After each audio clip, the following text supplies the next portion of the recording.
트럼프 대통령이 전 세계를 향해 찬물을 끼얹었습니다. 종전이 아닌 호전, 확전의 용어들을 쓰며 이란을 석기 시대로 돌려놓을 수 있다는 폐륜적 협박까지 내놨습니다.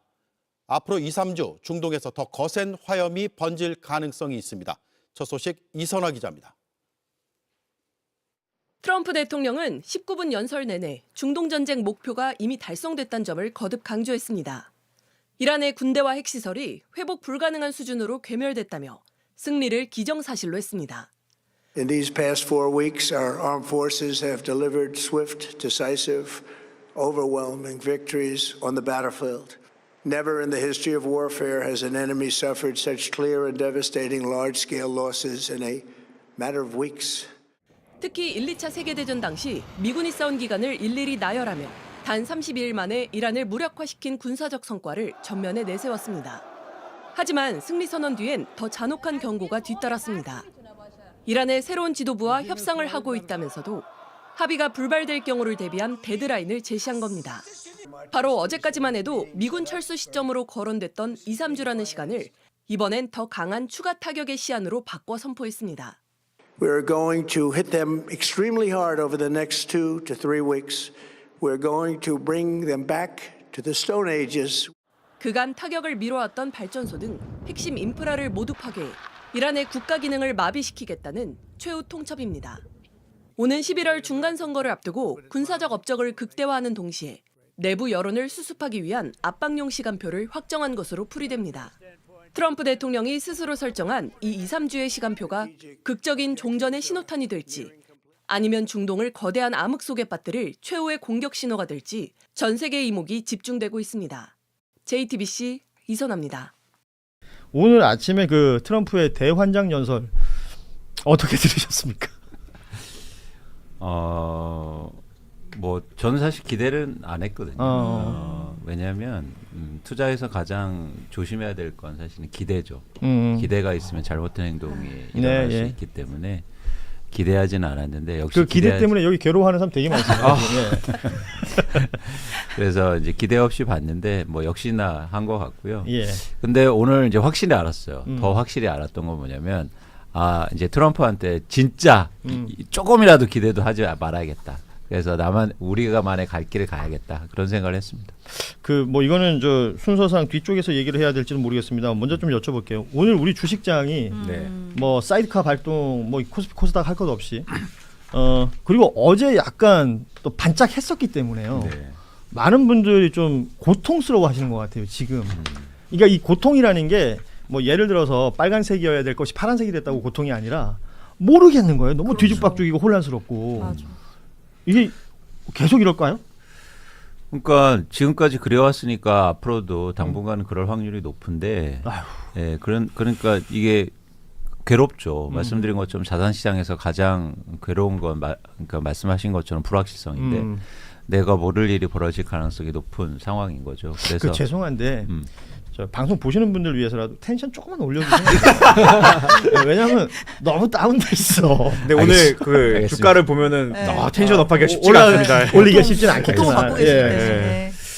그래서 이제 중요한 건 뭐냐면 근데 되게 중요한 말씀하셨어요. 뭐냐면 저희가 주가에 자꾸 끌려다니면 안 됩니다. 그래서 뭐 여러분들이 좀 힘드시겠지만 저도 이제 텐션 한번 올려보고 중요한 건 이거죠. 그런 상황에 나를 맡겨놓으면 안 된다. 그래서 어떻게 이제 주도권을 갖고 와야 되느냐. 근데 그동안 어려웠는데 저는 오늘 최근에 장을 보면서 한 가지 확신을 얻었어요. 뭐냐면 한국의 코스피가 5천 밑으로는 떨어지지 않는다. 어떤 일이 와도. 그러면 이제 조금 더 우리가 계획을 세워볼 수 있습니다. 그러니까 무슨 얘기냐면 위와 아래가 열려 있으면요 어떤 계획도 세울 수 없잖아요. 근데 지금 밑이 막혔어요. 그러면은 계획이 세운 거죠. 일단 첫 번째, 그럼 어떤 계획이 세워질까요? 떨어지면 사야 됩니다. 지금보다 떨어지면 5천에 가까워지면. 그렇지. 바닥에 가까워질수록 5천에 가까워질수록 나 사야겠다는 계획이 첫 번째 하나 생겨요. 이런 거 명쾌하다. 그래. 지금이니. 그래. 오늘이야? 그러니까 이게 뭐냐면 야 이거 떨어지는데 살아야 돼 말아야 돼, 뭐 오르는데 사야 돼 말아야 돼, 이런 이제는 고민이 되게 많았는데 예. 하나의 이제 방향성은 생긴 거죠. 5천에 가까우면 산다. 믿습니다. 아니면 자기가 믿는 종교를 시작합니다. 예. 예. 과학적으로 접근해야 되는데 종교처럼. 예. 왜냐하면 이렇게 막 변동성이 큰 구간에서 대한민국 주식시장이 코스피 5천을 맞췄죠. 지켜내고 있거든요. 아. 근데 근거 없는 이야기는 아니고 지금 한국의 주식시장의 유동성이 몰려가고 있어요. 그러니까 돈이 투자하는 사람들이 많이 예. 관심을 갖고 있고 유동성이 이제 집중되고 있다. 그런 측면에서 그런 걸 살펴보면 5천선에 대해서 우리가 좀 신뢰를 가져도 되겠다라는 이제는 근거가 있는 거고요. 그건 한 가지 확실히 생각되는 게 좋습니다. 그러면 이제 두 번째 어떻게 사야 되느냐. 그렇지. 네, 그렇죠. 그래서 5천에 가까운 이유는 쉽게 말해서 몰빵하냐. 이건 아니다. 왜냐하면 변동성이 있는 구간이기 때문에 이 변동성을 쉽게 말해서 대응해야 되고 그런 투자 방법에 대해서 고민해야 되거든요. 예. 그래서 이제 분할 매수를 한다. 이제부터 분할 매수를 한다. 쪽에서. 네, 예. 그래서 5천에 가까이 오면 조금 더 사고, 막 거기서 멀어지면 조금 덜 사고. 근데 오늘 이제 트럼프 말 중에서 2, 3주 안에 어쨌든 해결한다니까. 그렇죠. 예. 그럼 2, 3주 안에 쪼개서 사야겠다. 이런 계획들이 이제 나오는 거예요. 그러니까 2, 3주 안에 변동성이 또 있을 것이기 때문에 그렇죠. 그때 대응을 해라. 그렇죠. 예. 그래서 이게 두 가지는 나왔다. 다시 요약해 드리면 5천의 바닥을 일종의 봤으니까 5천에 가까우면 우리가 많이 산다. 근데 2, 3주 얘기를 드렸으니까 우리가 갖고 있는 돈을 2, 3주 안에 쪼개서 분할 매수하는데 예를 들면 5천에 가까우면 조금 더 예를 들어서 100만 원 살 걸 150만 원 사고 예. 5천에서 좀 더 멀어지면 50만 원 사고 그렇지. 적게 매일매일 사고. 기계적으로 예. 이렇게 대응하면 좋겠습니다. 제가 보니까 이런 것 같아요. 일단 이제 국내 시장의 문제는 접근을 정확하게 잘하셨고, 다만 이제 외생 변수인 트럼프 문제인데 트럼프 분석을 경제 영역이 아닌 다른 곳에서 해야 돼요. 생물학자가 해야 될지 기호학자가 해야 될지는 잘 모르겠지만 예를 들자면 이런 거예요. 깨구리 뛰는 방향과 트럼프 떠드는 방향의 상관관계 패턴 연구 이런 거 이런 걸 해가지고. 그럼 무속의 영역 아닐까요? 근데 아니 이게 기호학일 수도 있고 생물학일 수도 있어요. 근데 되게 중요한 말씀하셨는데 그런 측면에서 패턴이 하나 생겼어요. 있어요? 네. 있어요. 네, 뭐냐면 주가가 오르면 악재를 던져요. 그렇지. 그리고 주가가 엄청 빠지잖아요. 호재를 던져요. 지금 트럼프가 지난 몇 주간 계속 그 패턴을 네. 보였죠. 그리고 트럼프 일가가 주식 많이 그래서 돈 많이 벌었겠네. 그렇죠. 그러니까 왜냐면 리딩방 아니에요 이 정도면? 그러니까 주가가 오르면 이제 팔겠지. 판 다음에 악재를 던져서 주가를 떨어뜨리면 또 사. 그다음에 호재를 던져. 이런 것 같아요. 그냥 제 뇌피셜인데. 그러면 지금 트럼프가 오늘 뭐라 그랬냐면 호르무즈 해협 자기들은 상관없다. 자기들은 빠진다. 그러니까 거기 다니는 니들끼리 해결해라라고 네. 얘기하면서 미국 원유 많다. 미국 거 사가라. 네. 라는 취지의 내용이 있었어요. 그러면서 네. 국제 유가가 또 올랐단 말이에요. 그 트럼프로 인하여 국제 유가는 계속해서 또 움직일 거 아닙니까? 그렇죠. 이거는 그 뭐랄까 트럼프가 뭐 빠진다 들어간다 이거하고 계속 또 연동되는 건가요? 그럴 상황은 수밖에 계속 없죠. 안 좋아질 수밖에 그럴 없을 것 수밖에 같다. 없죠. 근데 왜냐면 유가가 왜 이렇게 움직이냐면 근원적으로 이제 유가가 결정되는 건 선물 시장이에요. 그러니까 실제로 현물을 사고 팔면서 유가가 움직이는 게 아니라 미래를 예측하면서 미리 거래하고 이런 어떤 투기적 수요, 투자적 수요가 훨씬 더 영향을 크게 미치거든요. 예. 그래서 이런 거에 더 민감하게 움직이는 거예요. 아. 그래서 이거는 숙명과 같은 일이다. 유가가. 그러니까 그 또한 우리가 여러 변동성 중에 하나를 놓고 주식 투자를 하시는 분들은 지금 5천이라는 그 어떤 좀 단단해진 바닥 거기서부터 기준을 잡으실 필요가 있겠다. 이게 왜냐하면 김용범 정책실장이 페이스북에 비슷한 말 써놨어요. 그러니까 지금 여러 혼란을 겪고 있고 굉장한 스트레스를 받고 있는 와중에도 그러네요. 우리 주식시장이 5천선 부근을 지켜내면서 버텨냈다는 사실 그러네. 이것을 우리가 좀 평가를 해야 된다라는 얘기를 했는데 우리 이광수 대표하고 또 이게 말이 이어지니까 신뢰가 확 생기네. 근데 그게 이제 일종의 기술적 저항성도 되고 예. 심리적 저항성도 여러 가지가 이제 얽혀 있는데 그런데 5천이 깨지면 이제 문제가 생기겠죠. 그러겠네요. 혹시라도 깨지면. 그러면 대응해야 돼요. 아, 그러면은 주식을 갖고 계신 분들은 현금화를 일부 시켜야 된다. 도망쳐야 된다. 일부. 네, 일부. 네네. 그러니까 뭐냐면 도망갈 준비하라 이런 뜻이네, 그죠? 만약에 그런 일이 벌어져요. 근데 그런 확률은 좀 낮다라고. 그러니까 5천을 기준으로 굉장히 좀 중요하게 볼 필요가 있겠군요. 네, 예. 중요합니다. 그러니까 이게 대통령 공약이 5천이었잖아요. 5천이었죠. 예. 근데 굉장히 빠른 시간 안에 5천이 네. 됐고 6천이 넘어가는 걸 우리가 짧은 시간에 봤기 때문에 이게 먼 옛날 얘기 같지만 그렇게 옛날은 아니란 맞아요. 말이에요. 이 기준을 버텨냈다라는 게 우리 주식시장의 어떤 뭐 건강 상태 이런 것을 현대만타에. 보여주는 거라면 이 이후에 벌어지는 일들에 대해서는 우리 이광수 대표가 늘 강조하시는 게 있어요. 주식 투자 대응하는 것이다. 대응. 예, 벌어지는 일에 대해서 대응하라. 잘했나요? 너무 잘했어요. 궁금한 건 아니, 이게 가까이 있으면 한번 쓰다듬어 달라고 그러는데. 근데 이제 이광수 대표님 이야기 들어보니까 이런 느낌이 들어요. 그 대응이랑 트럼프에 대해서 대응해야 되네. 진짜. 그 또한 그럴 수 그런 있죠. 거죠. 그러니까, 그럴 수 예. 있죠. 그래서 뉴스를 봐야 된다는 거고. 아니 어제 그 제가 뷰리핑 출연했을 때 그 예. 노설 의원님이 설명을 정말 확 와닿던데 예. 결국은 이게 이제 에너지 레짐이라는 게 또 외교 안보 레짐의 하위 변수로 또 존재하고 있거든요. 그렇죠, 그렇죠. 그 레짐 체인지를 우리 정부가 아마 하고 있을 거라고 봐요. 음. 쉽게 말하면 유엔 제재 때문에 사지 못했던 러시아 석유 이걸 어떻게 우리가 구매할 것인가에 대해서 이제는 능동적인 준비를 하고 있어야 될 것 같아요. 관련해서 대통령이 오늘 그러면 아까 말씀하신 선물 시장이나 이런 데 영향 미칠 수 그렇죠. 있잖아요. 그죠? 그러니까 대통령이 관련해서 언급한 게 지금 이게 소나기가 아니다. 그렇죠. 예, 폭풍우다. 장기적으로 길게 보고 대응해야 한다라는 얘기. 그러니까 대통령과 행정부가 그런 어떤 마음을 가지고 대응을 하고 있다는 게 전달이 되니까 일정 부분 신뢰가 또 생기는 거 아니겠습니까? 이런 것들 좀 중요하게 생각하고 판을 함께 읽어야 되겠다라는 생각이 좀 들고요. 또 우리 이광수 대표 오셨으니까 뭐 주식시장 말고 부동산 얘기도 해야 되는데, 그러니까 부동산 얘기 전에 요거부터 좀 얘기하죠. 그 박시동 평론가하고 하는 그 12시에 무슨 방송하신다는 거 네. 하기로 하셨죠? 아니 그게 조건이 있었는데 100만 조회수. 네, 근데 100만이 넘어갔고 어. 뭐 어쩔 수 없이 하게 와우. 됐습니다. 예. 그 조건을 누가 건 거예요? 100만 제가요. 그럼 100만이 안 될 줄 알고 걸었던 건가요? 아니 통계적으로 될 수가 없었어요. 근데 그러면 이유 노말이네요. 네. 아니 근데 어. 일종의 그 기존의 방식을 안 쓴 거죠. 그러니까 무슨 얘기냐면 일반적으로 매일 컨텐츠가 올라오는 그 그렇죠. 때는 뭐냐면 일주일이 지나면 밑에 깔려요. 그렇죠. 맞아요. 그래서 조회수가 올라올 수가 없단 말이에요. 어. 근데 뉴스공장에서 이걸 위로 올리는 거예요. 작전이네. 외생 변수가 있었네. 아, 이게 작전 아닙니까? 네. 이런 게. 예. 조항을 넣었어야 되는데 그런 아. 작전하지 않기. 그렇군요. 저도 같은 채널에서 파일럿을 했는데 네. 제 거는 따로 클립을 안 올려주시고 그 바닥에 깔려 있어요. 뒤에 아니요 심지어 주기자 라이브 뒤에 붙였어요 그냥 나온지도 몰라 그런 사람들이. 아니 그럼 그 12시에 만나면 언제부터 방송이 되는 건가요? 그건 아직 그 조율 중에 있습니다. 아, 그래요. 예. 우와. 자, 많은 분들이 길라잡이로 브라보 생각을 보시나요? 하시네요. 드릴게요. 교수님 오세요. 정말 1차원적인 질문 아닙니까? 예. 자, 이 이야기를 하는 이유가 이 채널이 됐건 어떤 우리 이광수 대표가 이제 마이크 앞에 서시고 또 카메라 앞에 서실 때마다 이렇게 부동산 관련해서 꾸준히 주장해 오셨던 바가 있습니다. 그 중에 하나가 이 대출 관련된 이슈였거든요. 이 부분을 이제 정부에서 또 얘기를 했단 말이죠. 대통령도 언급을 했었고. 그러니까 규제 지역 안에 있는 아파트 대출을 한 분들 만기 연장 안 해준다. 이게 왜 중요한 겁니까? 그러니까 이게 여러 가지로 굉장히 의미 있는 변화가 시작됐다고 생각하는데요. 예. 저는 한국의 가장 큰 문제가 경제적 차원에서 경제 측면에서 뭐냐면 공정하지 않아요. 공정하지 않아요. 그러니까 쉽게 말해서 아주 단순하게만 말씀드릴게요.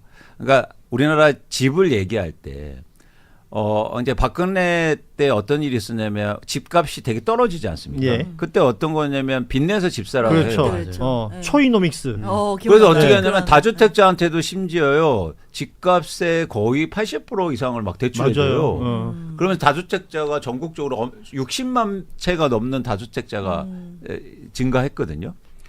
그러니까 이런 상황 속에서 그러니까 근데 만약에 그때 대출을 막 해줘서 집을 샀단 말이죠. 예. 그런데 그때 이후로 집값이 얼마나 많이 올랐습니까? 그렇죠. 그렇죠. 혜택도 보고 집값은 오른 거죠. 어허. 근데 집값이 이렇게 오르니까 일종의 대출이 증가해서 오르니까 이제는 무주택자나 청년과 서민들한테는 어떻게 얘기하냐면 대출을 금지시켜요. 사다리가 끊어졌죠. 그렇죠. 네. 황당한 거죠. 늘 가계대출 위험을 얘기할 때 주담대를 얘기했던 것이고. 그렇죠. 그러니까 신규 대출자만 못하게 해요. 어허. 항상 그런 일이 벌어지면. 무슨 대책 나오면 항상 그런 식이었죠. 그렇죠. 예. 그런데 그런 이유가 있어요. 왜냐하면 가계대출의 문제가 더 이상 증가하면 안 되고 그리고 가계대출을 풀어주니까 집값이 또 오를 수 있으니까 규제를 하는 건 맞아요. 그런데 전 왜 그거를 신규 대출자한테 규제하냐는 거예요. 그렇지. 불공정하다. 네. 기존에 대출 이미 받아서 집값이 다 오른 사람들은 그렇지. 그냥 자기 조건으로 연장 막 하고 계속되죠. 그게 금융권에서 연장은 거의 무슨 당연한 것처럼 진행이 너무 되었거든요. 당연하게 생각해요. 그래서 제가 거기에 딴지를 건 겁니다. 이게 말이 안 된다. 기존의 기대출자를 갚게 해야 된다. 그러니까 예를 들어서 이광수 대표가 방송에서 그렇게 열변을 토하면서 얘기했을 때는 금융권이나 이런 데서 별로 신경을 안 썼던 것 같거든요. 왜냐면 변화가 없었어요. 맞잖아요. 근데 우리가 몇 년 전부터 얘기했었잖아. 이광수 대표 방송을 대통령께서 보시는 본 거예요. 거죠. 예. 그러니까요. 왜냐하면 그 그게 얘기가 진짜 거의 토시도 안 틀리고 정확하게 나왔단 말이에요. 대통령이 언급했던 내용이 네. 이광수 대표가 꾸준히 주장해 왔던 바 아닙니까? 그렇죠. 그러니까 저는 이게 불공정하다. 그러니까 그래서 대통령이 바꿔야 말하니까 된다. 통한다. 아니 당연히 차이가 있는데 어쨌든 이야기하는 게 이제 계시지만 이야기하는 게 중요한 거고 그런 불공정이 우리나라 경제에서 특히 부동산 이런 데 너무 많다는 거예요. 그러면 기준점을 잡는 게 지금 대출 올해 기준으로 연말에 연장이 안 되면 다 갚아야 되는 건수가 17,000건 정도 된다는 거예요. 그러면 이 17,000건은 공급 시장에 풀리는 그 어떤 그 국면이 맞이하게 되는 겁니다. 그렇죠. 왜냐하면 대출을 갚아야 되면 그 집을 팔아야 되니까. 못 갚으니까. 네. 그러면 시장의 매도 물량이 증가하고 그러면 집값의 안정에 도움이 되겠죠. 심지어 그때는 이미 양도세 중과 유예가 없어진 시점이니까 그렇게 양도세도 될 수 중과되겠네요. 그렇죠. 그런데 이제 어떻게 되냐면 근데 대출을 갚으면 대출 여력이 생기잖아요. 그렇죠. 그러면 집값이 만약 떨어진 상황 속에서 무주택자가 대출을 받아서 집을 살 수 있는 거예요. 그러니까 신규로 사시는 분들에게는 또 일부 지원해 줄 필요가 그렇죠. 있는 거니까. 그래서 이제는 가계대출의 총량은 증가하지 않고 왜 선순환이 일어나는 거예요. 거기는 이제 캡이 씌워져 있는 거라면 그 안에서 돈다 돈이. 네. 저같이 네. 새로 주택을 사고 싶은 사람들은 대출을 일으킬 수 되고. 있고 맞아요. 예, 그 기존에 그 80% 이렇게 받았던 분들에 네. 대해서 만기가 돌아와 갖고 내놓을 수밖에 없는 상황이 이게 되고. 1주택자한테 얘기하는 게 아니라 다주택자에게 다주택자. 하는 것이고 예를 들어서 지금 소위 말하는 이제 우리가 맨날 문제라고 얘기했던 갭 투자. 갭 투자를 할 때 대출을 해 가지고 갭 투자를 하는 거란 말이에요. 그러니까 그렇죠. 나는 부동산에 돌아다니면서 그걸 많이 봤거든. 새 안고. 새 안고. 그게 나는 어디에 그 무슨 학군 이런 거 얘기하는 줄 알았어. 어떤 고등학교. 새 안고. 새 안고등학교. 동네마다 새 안고가 있나 했었는데 그게 새 새 안고가 안고. 갭 투자를 하는 그렇죠. 거더라고요. 전세 안고. 전세 그러니까 안고. 그런 물량들은 제법 많이 나올 수 있겠군요. 많이 나올 수 있죠. 그리고 집값을 그게 일종의 공급이 증가하는 거니까 이제 안정에 도움이 되는 건데 우리나라에 이런 것들이 너무너무 많아요. 네. 제가 뭐 약간 얘기를 드리자면 이거 관련해서 제가 주장을 해왔지 않습니까? 심지어 국정개혁위원회에서 제가 자문위원이었으니까 그때 제가 경제일문과에서 이렇게 모아놓고 얘기를 했어요. 그때 뭐 한국은행에서도 오고 금감원에서도 오고 은행 관계자들이 왔는데 제가 이 얘기를 하니까 깜짝 놀라죠. 왜 놀랄까요? 기득권이 없어지기 때문이에요. 은행은 이제 엄청나게 도전을 받게 될 거예요. 기존에 그냥 앉아서 장사하다가 이제 그렇지. 대출을 갖게 되면 신규 대출자를 찾아야 돼요. 그렇죠. 비용도 많이 들고. 그냥 앉아서 편안하게 영업해야지. 이런 일들이 벌어지니까 쉽게 말해서 뭐 경악을 하는 거죠. 하긴 그렇게 가만히 앉아 있어도. 급이 아닌데 위원을 하셔야 돼요. 왜 자문위원밖에 안 시켜줘요? 그러니까 우리 JYP는 문제가- 거기 관심. 제가 이렇게 화내니까 안 시켜준 거죠. 아니 저 농담이 아니고 우리 뭐 요새 그런 거 유튜브들 하도 전쟁을 많이 하니까 뭐 유시민, 김어준, 뭐 최욱, 이동형 이런 사람들 이야기하면서 소중하다 그러잖아요. 그분들도 소중하지만 진짜 소중한 사람은 제가 봤을 때 우리 이광수, 박시동이야. 맞아. 맨날 그 정치권 이슈 여기 뭐 제가 하고 싶어서 하는 게 아니잖아요. 누구 비난하는 게 예. 대본에 이런 거 써가지고 누구 욕해달라 이런 거 하는 거잖아요. 저희 뉴스다이브 측의 입장과 전혀 관련이 뉴스다이브는 안 없는- 그렇지. 예. 뉴스다이브는 안 그런데 결국은 그런 거 말고 생산적인 정책 그렇죠. 이슈 가지고 생산적인. 우리 지지자들 국민들에게 도움이 되는 게 박시동, 이광수 씨예요. 네. 그래서 12시에 만나요. 우리 다 같이 만납시다 진짜. 이거 뭐 타, 아유. 갑자기 뜬금없는 갑자기. 얘기. 아니 근데 타 채널 그런 방송을 측면에서 여기서 바꾸게 너무 봐요. 많이 제가 오늘 하는 하나만 더 얘기 드려볼게요. 네. 그런 관련해서 저는요 금리 인하도요 자동적으로 해줘야 된다고 생각해요. 요구권을 해야 되더라고요. 네. 요구해야 당당하죠. 되잖아요. 네, 맞아요. 금리 그러니까. 인상은 네. 자동으로 하죠. 맞아. 그렇죠. 무조건에, 근데 어떻게 무조건에. 자동으로 하는지 아세요? 진짜 은행에서 싫어할 것 같지 않아? 그건 맞다. 제가 어쩌냐면 사실은 애널리스트 할 때 예. 은행에서 엄청 많이 불렀어요. 그래서 막 돈도 많이 그런 이야기 하지 말라고. 아니 강연해달라고. 강연해달라고. 근데 제가 회사 그만두고 막 이런 얘기하니까 안 불러요 이제. 그렇죠. 그렇죠. 예전에는 진짜 잘 나가던 그리고 뭐 어디 가면 강연료도 크게 받으셨던 그런 분인데 이제 점점 시장이 조그라들고 우리 이광수 대표를 불러주는 것은 혹시 저 재능 기부 안 되나요? 라고 하는 것들이 많고. 근데 어쨌든 그래서 저는 그게 왜 금리 인상이 그렇게 쉽게 되는 줄 아세요? 은행들이 우리의 데이터를 몽창 가져가서 써요. 그렇죠. 다 가지고 의료보험 있죠. 데이터, 그렇죠. 맞아요. 그다음에 각종 소득 데이터, 납세 데이터를 그래서 보세요. 대출 받을 때 스마트폰에서 그냥 자동으로 해버려요. 맞아요. 비용이 안 들어요 은행은. 네. 그러면은 아, 그런데 약간 열받네. 변화가 일어나면 금리 인하도 자동으로 해줘야 되는 거 그렇죠. 아닙니까? 그렇죠. 제가 이 얘기를 했거든요. 난리가 났어요. 자, 전 세계에 이런 나라가 없대요. 그런 나라가. 그만하네. 아니 그래서 제가 얘기했어요. 전 세계에서 이렇게 데이터 다 가져가서 쓰는 나라가 있어요? 그것도 그렇죠. 그러네. 예를 들어서 미국에서 가계 대출을 받으려고 신용 대출 받으려면요. 텐션 올라왔어, 텐션. 일주일 동안 심사해요. 맞아요. 예. 그 사람 막 가게에서 어머나. 우리는 앉아서 바로야. 대출해줘. 맞아. 지금 은행이 수조 원씩 돈을 벌고 있다고요. 제가 이게 이제 보니까 참 말은 국민의 은행이라 그리고 우리의 은행이다 뭐 이런 이야기하는데 은행 자기들만의 은행이야. 그렇네요. 국민하고 우리는 없어. 너무 좋은 말씀이에요. 그래서 그런 용어를 쓰는 겁니다. 네, 속이려고. 친한 척 하려고. 네. 그 충격적이죠. 무슨 은행 거래하세요? 저 그런데 다 해요. 바보래 내가.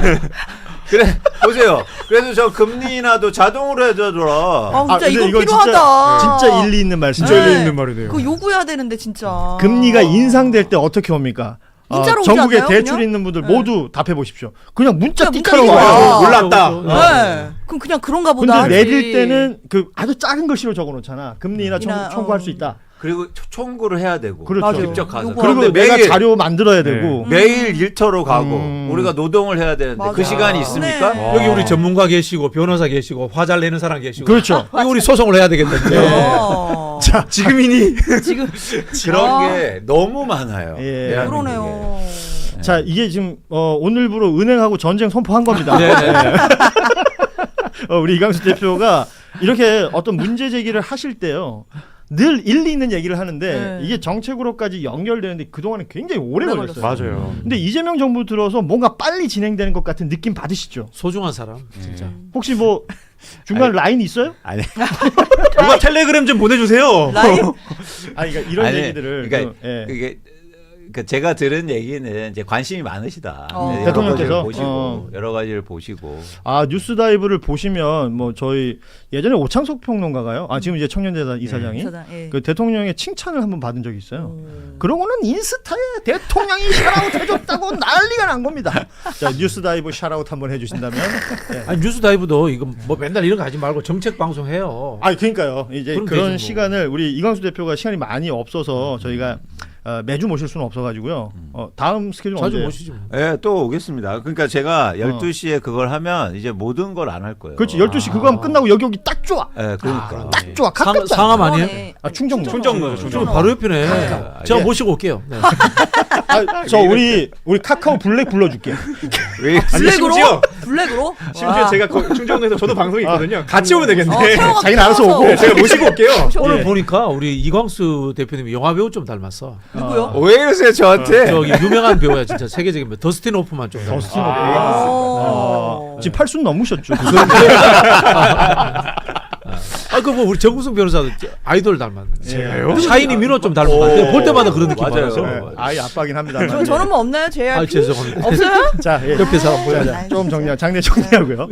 자, 이재명 대통령이 대통령 되고 나서 X에 이제 네. 여러 얘기들을 쓰면서 이것들이 뭐 사실 그 5월 9일 기준으로 돼 있던 다주택자들 그 양도세 중과하는 거 유예가 계속 되어 왔던 것을 중단한다 얘기하고 처음에 이걸로 뭐 조금 찔럭거리더니 네. 그 이후로 진행되는 건 굉장히 속도감을 가지고 팍팍팍 진행이 되고 있는데 그 중에 하나가 네. 그러니까 1주택자인데 투기용이 이라면 이건 장기 보유하는 것에 세금 깎아주는 거 이거 이상하다라고 그렇죠. 얘기한 바가 있잖아요. 네. 근데 이것을 왜곡하거나 잘못 이해하고 계신 분들이 제법 많습니다. 그래서 이게 왜 의미가 있는 것인지 좀 짧게 설명해 주시면 좋을 것 같아요.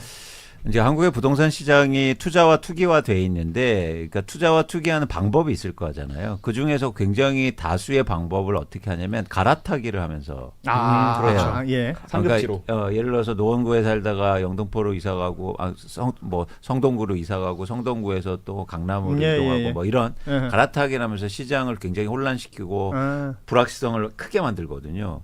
근데 왜 갈아타기를 하느냐? 1가구 1주택자에 대해서 비과세라든지 혜택을 주니까. 장기 뭐 공제라든지 이런 양도세 공제가 크기 때문이에요. 그러니까 굉장히 좋은 투자 방법인 거죠. 그래서 그 투자 방법을 그러니까 이재명 대통령이 계속 얘기하는 거 있어요. 투자하는 사람들이 문제가 아니야.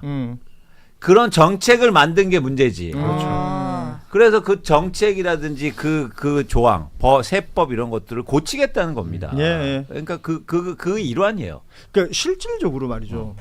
부동산 관련해서는 진짜 혜택이 많더라고요. 뭐가? 엄청 많죠. 내가 모르던 혜택이 너무 많아. 그러니까 근로에서는 그렇게 막 그 혜택이 전혀 없는데 부동산만 유독 그 자산 중에서 맞아요. 네, 계속 그러니까. 그 부동산 공화국이라고 하는 이유가 있어요. 그러니까 뭐냐면 우리가 집을 오랫동안 갖고 있으면 세금 깎아줘. 맞아요. 그러면 일 오래 하면 세금 깎아주지? 차도 오래 갖고 있으면 자동차 세금. 내가 우리 이광수 대표를 몇 년째 이렇게 자주 뵙고 굉장히 좋아하는 형인데 왜 요새 방송만 하면 이렇게 화를 내요? 아니 화낼 일이 많으니까 그렇죠. 답답하니까. 맞는 말인데요. 아니 진짜 맞는 말이네. 화를 내도 사람이 되게 웃상으로 화를 내니까. 그렇죠, 맞죠. 네. 맞는 말이에요. 맞는 말이에요. 아니 근데 왜 부동산만 오래 갖고 부동산이 근데 가격은 더 많이 오르잖아요. 그렇죠. 그런데 오래 갖고 있을수록 세금도 깎아줘. 근데 오래 일할수록 세금은 더 갖고 가잖아요. 그러니까 이게 똘똘한 한 채라고 이제 뭔가 명명하면서 그건 별 문제가 없는 것처럼 얘기를 했었는데 그렇지가 않다는 거예요. 그렇죠. 예. 그런 문제가 이제 심각해졌으니까 그런 어떤 제도를 그런 상황을 만든 제도라든가 법을 바꾸겠다는 얘기를 하는 겁니다. 자 그리고 오늘 뭐 마지막 이슈 될 것 같은데 보유세 얘기. 벌써 좀 짧게. 마지막이요? 가만히 있어봐요. 나도 퇴근은 해야 될 거 아니야? 아니 뭐 너무 짧어. 더 항상 할까요? 여기. 내가 얘기했지 1부부터 섭외하라고. 자 아무튼 JYP는 시간이 다 되셔서 먼저 일어나시고 고맙습니다.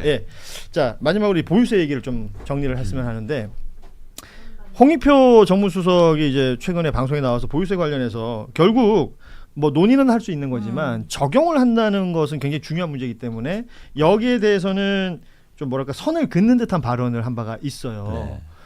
근데 보유세로 이어져야 된다라고 생각하는 분들도 많잖아요. 네. 어떻게?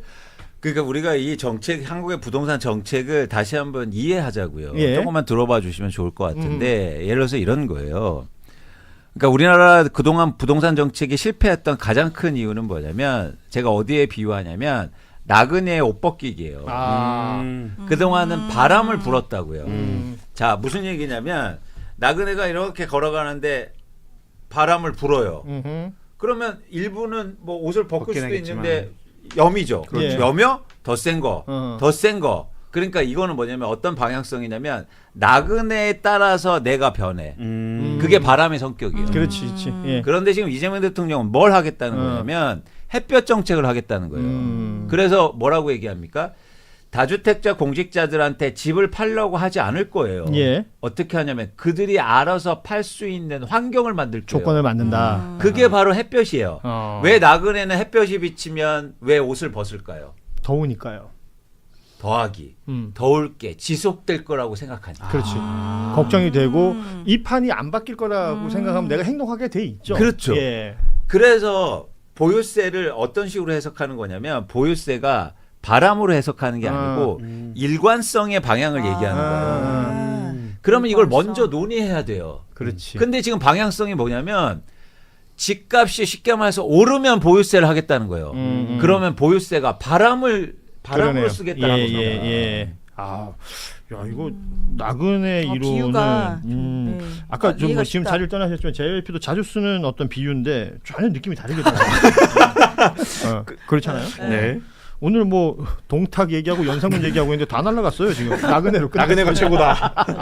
그러니까 그런 그 햇볕 차원에서 보유세는 지금 한국의 부동산 시장을 정상화시키는데 굉장히 중요한 조건 시기다. 그러면 이재명 대통령이 지금 뭐 X를 통해서 뭐랄까요? 중간 과정 없이 그냥 국민들하고 직접 소통하는 형태가 되고 있지 않습니까? 네. 이렇게 전파되고 있는 그의 의지 그리고 그가 방법으로 사용하고 있는 게 누군가를 괴롭히거나 누군가를 처벌하려는 게 아니라 제도와 시스템을 그렇게 갖춰 놓으면 그러니까 예를 들어서 비싼 집 뭐 여러 채 갖고 있는 게 불리하다. 그렇죠. 그럼 내놓을 것 아니냐? 네. 라는 취지로 해석을 하자면 그렇죠. 이거 지속성, 지속 가능성 이런 그렇죠. 것들에 대해서 다른 이견이 없어야 되잖아요. 없죠. 근데 이게 혹시 흔들리거나 그럴 가능성은 없는 겁니까? 아니 그러니까 그런 멘트를 보면 네. 그런 이야기들 들으면 이제 흔들린다고 봐야죠. 흔들리고 있다. 보유세를 좀 미룬다거나 뭐 나중에 하겠다 최후의 카드다 이렇게 말씀하는 그렇죠. 게. 그건 계속 말씀드렸잖아요. 뭐냐면 일관성이 있지 않고 예를 들어서 아파트 가격이 오르면 하겠다는 건데 그건 바람으로 쓰겠다는 거잖아요. 그렇죠. 지금 이광수 대표 표현을 빌리자면 바람으로 쓴다는 것이 그러니까 건 바이 건으로 이번에 보니까 요래 그러니까 이 어떤 제도를 쓰겠어. 그렇다고 하면 반대로 상황이 바뀌면 보유세 다시 물러날 수 그렇지. 있구나라는 이렇게 거를 접근하면 안 된다. 맞아요. 변호사님 정확히 말씀. 그런데 자산 시장은 절대 그렇게 그러면 안 하면 되고. 시장을 이끌어갈 수 없어요. 주식을 그렇게 합니까? 아. 예를 들어서 주식 시장을 떨어질 때만 상법 개정해요? 아니죠. 아니잖아. 이번에 3차 개정할 때 어떻게 했어요? 그렇죠. 심지어 밤을 새면서 개정해. 주식시장은 그렇게 열심히 하고 햇볕을 계속 비치면서 왜 부동산은 그렇게 안 하냐고요. 그러면 주식도 떨어질 때 왜 하지? 혹시 그 뭐 대통령이나 청와대에 계신 분들한테도 그렇게 화를 내본 적이 있어요? 냅니다. 아, 네요? 냅니다. 그러니까 잘 안 불러. 대통령은 사실 성향상 좋아할 것 같긴 한데. 자, 이게 사람들이 안 불러요. 화내니까. 지난 윤석열 정부를 겪으면서 다들 화가 많아지긴 아, 했어요. 맞아요. 아니 이건 화가 아니고 걱정이에요. 그렇죠. 안타까움의 발로고. 걱정이야. 안타까움보다도 걱정. 잘했으면 좋겠다. 그렇죠. 우리 왜 우리 아이들 걱정하는 거 있지 그렇죠. 않습니까? 아우 밤에 늦으면 안 될 텐데. 그러면 아이 들어왔을 때 큰 소리 낼 수 있잖아요. 그렇게 여러분 이해하시면 좋겠다. 좋습니다. 근데 어제 중요한 건 뭐다? 일관성을 갖고 있는 일관성. 햇볕 정책을 써야 되고 그런 측면에서 보유세는 굉장히 중요하다. 자, 바로 이 말씀이 결과적으로 어떻게 정리가 될 것이냐. 자, 집을 비싼 집이라고 뭐 생각해가지고 내가 이제 뭐 예를 들면 어느 동네 살다가 좀 더 비싼 동네로 이사가고 뭐 뭐랄까요 서민들의 꿈 뭐 이런 표현으로 막 이렇게 포장하는 거 되게 많단 말이에요. 그러니까 그런 것들이 정상적인 상황에서 벌어지면 그건 축하해줄 일이고 응원해줄 일인데. 뭐 아까 말씀하셨던 대출이라든지 각종 혜택이라든지 뭐는 뭘로 비과세해주고 뭐는 뭘로 비과세해주고 이런 것들을 굳이 세팅을 해놓고 그러지 말아라고 말할 수는 없는 거 아니야. 그렇죠. 맞아요. 그러니까 뭐 보유세. 맞아. 예를 들어서 맞아요. 일정 금액 이상의 집을 가지면 당신들 세금 많이 내야 돼요. 맞아요. 이런 걸 탁 만들어 놓고 그 시스템 자체를 바꾸고 근데 그렇게 사실 지금 파는 구축을 해놓으면 되는 거죠. 불리한 시스템을 만드는 게 아니라 사실 혜택을 회수하는 정도잖아요 아직은. 그렇죠. 네. 근데 보세요. 과거에는 그렇게 안 하고 바람만 쓰다 보니까 바람 피해서 온 연민 사람들이 다 이겼어요. 맞아요. 그렇죠. 그러니까. 버티면 이긴다라는 말이 그렇게 나온 그 거죠. 중에서 예. 청와대에서 직하다가 나 그냥 강남 아파트 하면서 직 버리고 집 선택한 사람이 그분 있었잖아요. 얘기를 또 하는 예, 겁니까? 심지어 그 사람 완전 집값 2배 올랐어요. 맞아요. 예. 저는 바람 분다고 그래서 19년에 집을 팔았거든요. 바람을 맞지도 않았는데 바람 불 거야 하고 돼서 난 정부를 믿어서 저는 19년에 집을 팔았어요. 굉장히 화가 많이 납니다. 그래요. 네, 그때 옷 벗은 사람은 뭐 열받는 거지. 네. 지금도 춥지 그 사람들. 아주 추워요. 자, 그러니까 예. 그거를 안 하겠다는 거. 일관성. 네. 그러니까 네. 이 주장을 이광수 대표가 뭐 최근에 와서 새롭게 한 것이 아니라 꾸준히 오래전부터 설파했던 내용인데 이 내용이 부디 잘 정리가 돼서 정책으로도 연결될 수 있었으면 그리고 단순히 뭐 정책으로 연결된다는 게 끝이 아니라 부동산 시장 자체가 양성화되고 건강해지면 좋겠다라는 바람은 사실 국민 누구나 다 꿀 건데요. 자기 이익이 요만큼이라도 걸려 있으면 또 다른 얘기 하시는 분들이 나타나요. 그런 분들에게도 되게 단순하게 설명할 수 있는 내용이거든요. 예, 이 부분들 좀 함께 공유할 수 있었으면 좋겠고 뉴스다이브에서도 저희가 우리 이광수 대표 주기적으로 모시고 관련 이야기 좀 듣도록 하겠습니다. 12시에 만나요는 아직 방송이 언제 될 건지 정해지지 않았어요, 여러분. 예, 그러니까 이제 정해지면 그것도 저희가 알려드릴게요. 별걸 다 합니다, 뉴스다이브. 하지만 예. 그 뉴스다이브의 출연은 확정적이다. 그렇죠. 지금 이제 겉옷 입고 계신 계절인데 반팔 입을 때 또 그리고 또 다시 계절이 돌아올 때 계속 모십니다. 예. 요 최근에 이제 꽃이 좀 많이 폈던데. 꽃꽃이 너무 좋더라고요. 막 꽃 보면 울고 그러잖아요. 왜 이러세요 저한테? 도대체 왜 이러세요, 진짜? 아닙니다. 감성적인 분이거든요. 예. 여러분 많이 응원해 주시고 우리 이광수 대표 활동도 많이 지켜봐 주시면 좋겠습니다. 자, 오늘 뉴스다이브 조금 시간이 오바됐는데 마무리하도록 하겠습니다. 자, 늘 매일매일 뭐 트럼프 입만 보고 있었던 시간들이 지금 계속 지나가고 있는데 오늘 뭐 대국민 연설이라는 걸 했다고는 합니다만 2, 3주가 어떻게 지나갈지 굉장히 중요할 것 같습니다. 집중 타격한다라는 표현을 썼고 뭐 전략 자산 전진 배치 이런 얘기들도 나오고 있어서요. 걱정스러운 상황인데 그리고 또 하나 놓치지 말고 봐야 될 게 이스라엘의 움직임입니다. 레바논 남부를 아예 먹으려고 하고 있어요. 근데 이게 사실은 서구권 언론에서 거의 다루질 않고 있습니다. 우리 언론에서도 거의 다루어지지 않고 있는 영역들이 있는데 저희 뉴스다이브에서는 이 부분도 주목해서 보고 있으니까요. 같이 좀 관심 가지고 봐주시면 좋겠습니다.